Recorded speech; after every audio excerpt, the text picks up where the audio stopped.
Hello everyone, hope you're doing well. We're back on the dev server and it's time to have a look at probably the most unique vehicle of this update.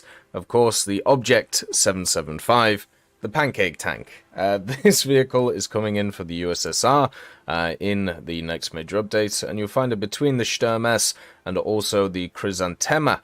So it is technically in the SPG or ATGM line of the tech tree. This vehicle is squished. It's been hit with a hammer and kind of pushed down, and if you actually compare it to some other vehicles, it kind of shows how short it is. The vehicle is incredibly low, just in general. You can see just comparing it to like that T64 over there, and the T64 is not a big vehicle, by the way.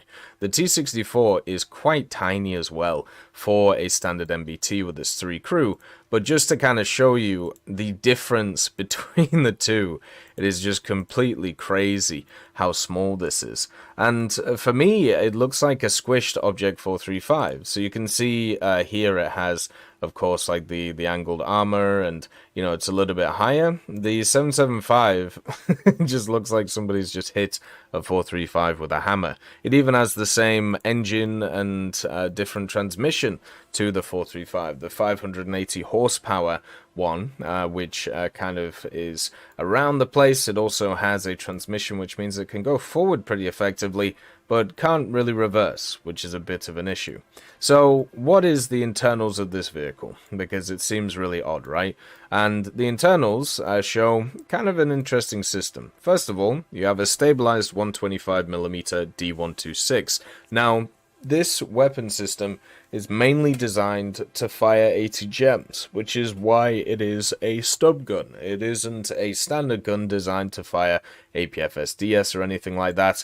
And in order to fire the ATGMs, there is a automatic loading system, which is based around this mechanized ammo rack, which has access to 7 rounds in it in a cylindrical fashion, very similar to a lot of the French autoloaders, which have the rack in the center of the kind of just the base of the turret.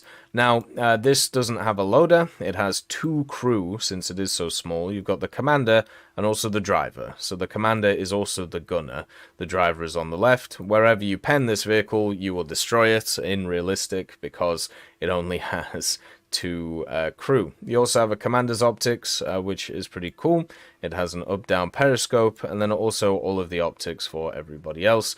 The gunner optics is 4.0 to 10.0 times zoom, which is quite nice, same as the gunner optics, and has even a, well, it has a similar sight FOV, actually the same as the commander as well. What's interesting about this vehicle is not just how low it is and how low its visibility is, and also, you know, obviously how angled its armor is. It's the fact that it has composite armor in it. So it has this high hardness rolled armor, the textilite, and also the rolled homogeneous armor, and then also the angle, which is 71 degrees on this setup. It also has this weird set here, which is supposed to be ammo. I don't know what this is. Maybe it's supposed to be connected to the actual 7.62mm here, but I feel like this is mislabeled, or it's supposed to be something else, because it doesn't seem to really work at that point. The extra ammo is also stored in the front here, so if you want to take more than 7 rounds, you're gonna have to kind of expose it at the front, and since it's a Soviet vehicle, hey presto, it has exactly the same weak spots as every other Soviet vehicle, so you can just shoot it in exactly the same place. So if you have a look at the Leopard 1A5, which is the same BR, you can see the protection map. Oh, hey, diddums. Look, the lower glacis is the weak spot, and then so is the breach. Who could have seen this coming? Not me. Definitely never seen this before. So basically what this means is that you can pen it, obviously, you know, through the front pretty effectively if it isn't hull down. Since it has to fire the ATGM out of the gun and not above it, you will be able to, you know, pen its breach no matter what happens, and all of that good stuff. Since it's Soviet, it doesn't have a ton of armor on the side. You'll get some weird bounces off this stuff, mainly when people run into the tracks, but sometimes it will be a little bit odd. Just don't shoot the turret. The turret itself on the side, as you can see, is all variable thickness armor. So if you shoot this turret, even on the back, you're looking at 150 millimeters. There's so many weird angles on this turret, just don't bother with it. As somebody who's had to deal with variable thickness armor, and then also the change to rounds, just don't bother with this. Like, it makes no sense to me that this here is 368 millimeters thick. It's actually, you know, kind of nuts when you have a look at how powerful, you know, different parts of this turret are. So if you're on the side, just don't shoot the turret, just shoot here and just take out the crew, please. Like, you'll bounce so many times off this side and you'll have no idea why, and it's because of this variable thickness armor, which is insanely powerful. It doesn't have any armor on the back though, so yeah, the turret is a no-go zone unless you're shooting the breach, and the main thing to shoot is the lower glacis, or of course the sides. So just to kind of let you know how to deal with this thing, and once you penetrate, you should destroy this vehicle, because, you know, every component is very much valuable to it. So the Object 775 with this 125 fires mainly ATGMs. The Rubin, now at 9.3, you usually get some other nice little facts to your ATGMs, but not for the 775. You get a Saclos standard ATGM, which pens 500, 433, or 250. This ATGM will be affected by IR jammers and stuff like that, IRCMs or whatever you want to call them. So things like Dazzlers and all of those wonderful things, like the Brennus, for example, will be able to stop this ATGM. So the Brennus will finally have a use. Stuff like the T90 can technically stop this thing if you, for some reason, ever see it. It also has a rocket-propelled HE, because this gun is very similar to the Acra's gun for the French. Don't know why you'd ever use the HE when you could just, you know, use the ATGM, which has more TNT equivalent in it and also penetrates more. So nice to see it, but kind of useless at the end of the day. The 762 just has standard AP, giving it a little bit of pen, but not a lot.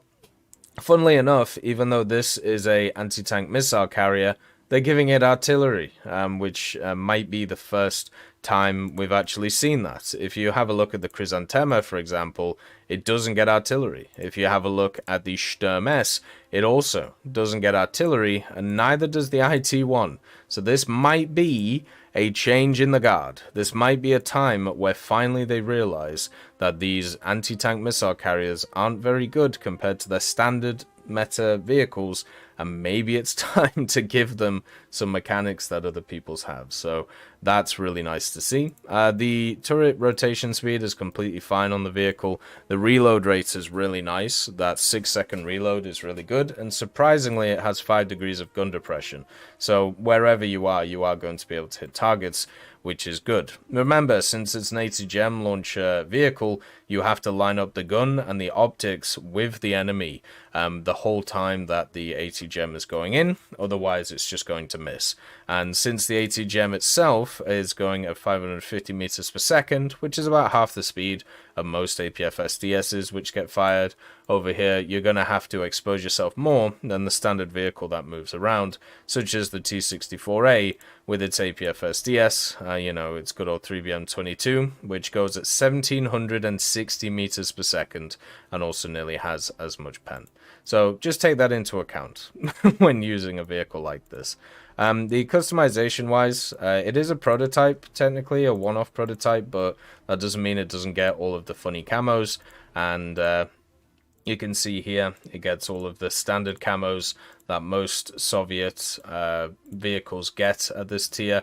Yeah, I'd actually expect it to get a few more personally, but c'est la vie. Maybe in the future we'll see some of them. But yeah, this vehicle looks fun. You know, it looks like one of those weird, quirky vehicles that I would personally enjoy. And it does also have some other factors. For example, it does have hydropneumatic suspension. So if you want to make it even lower than previously, you can make it a lowrider. And you can kind of go around the place. You can also, at the same time, you know, you can reset it, and then you can angle it if you really feel like it. You can even go a little bit higher if you want to maybe look over something. And then also, as we said, you can tilt it to one side if you want to kind of set it up. Most vehicles don't have hydropneumatic. Like, it's something that, you know, Japan has looked into quite a lot and put on a lot of their MBTs, but mostly they haven't overall been able to do it. But yeah, the Pancake can do it. And then just to kind of give you an idea of the gun depression, you can see here that it's going to be able to hit any target which is close to it. You know, the gun depression is not going to be an issue for it. The AT-GEMs themselves are not wire guided. They don't get hit by the nerf that was put around the place for stuff like the toes. They are technically like IR guided missiles, so you don't have to worry about that. But they do get, as I said, disrupted, which is a bit of a problem. One thing that is pretty cool about the vehicle though is it can fire on the move, so you know, if you want to, you can like hit a target there, and since it is fully stabilized, it is quite easy to be quite aggressive in a vehicle like this, so you can just like move around and shoot things as you go. It isn't the fastest vehicle in the world, but it doesn't have to be. Like, it's good enough at the end of the day just to move around, which is what you want, and it just feels like a little bit more powerful IT-1, and the IT-1 always used to be one of the best AT-GM vehicles in the game, and now you just have a vehicle which has a little bit more to it. You can see how fast the the reload on the AT-GEMs are as well. I feel like that's way too fast compared to what it should be, but who's complaining? Maybe they'll change that going forward. So yeah, being able to fire on the move, having a lot of explosive mass, as long as you don't run into ERA or IRs or jammers or anything, you should be good. And also, even though this thing's quite wide and also long, like, the actual silhouette of it is nuts. This thing is pretty much as low as just a M60 chassis, which kind of shows you how low this thing actually is. Also, if you decide to use hydropneumatic, right, like, that's just insane. Like, if you compare it to the M60, that's just nuts how low you can go. So there's going to be a lot of these guys who are just like hit around the place, who are doing some like funny things, and you know, they're going to take out stuff and have a good time. The real question is, would I take this over something like a T64? Probably not, but they are definitely designed for different things. I would take this in certain circumstances over the T64, which is the main thing, right? That's what you want for a vehicle like this. And also, just as like a last little thing, it has a little cool feature. It does have a commander sight, and the commander sight is part of a little periscope. Whoop. So you can see here that it does, in fact, be able to say hi. Hi. How you doing? It's like good old Wally. It's the Pancake Wally of War Thunder. But as always, I hope you have a wonderful day, and I'll see you next time. I'd just like to thank Brendan Quinn, Vilneus, Character Fuel, Juan the Panda, Carrion Crow, Gus Irenicus, Pyman, Merciless Reaper, Orange Tail, Teddy, Daniel Stanton, Moxie, B. Young, Bareen, Peter Grayling, Alan Hacker, Sam Alslan, Uncle Bean, and Derek R., and also Lafouche for supporting the channel.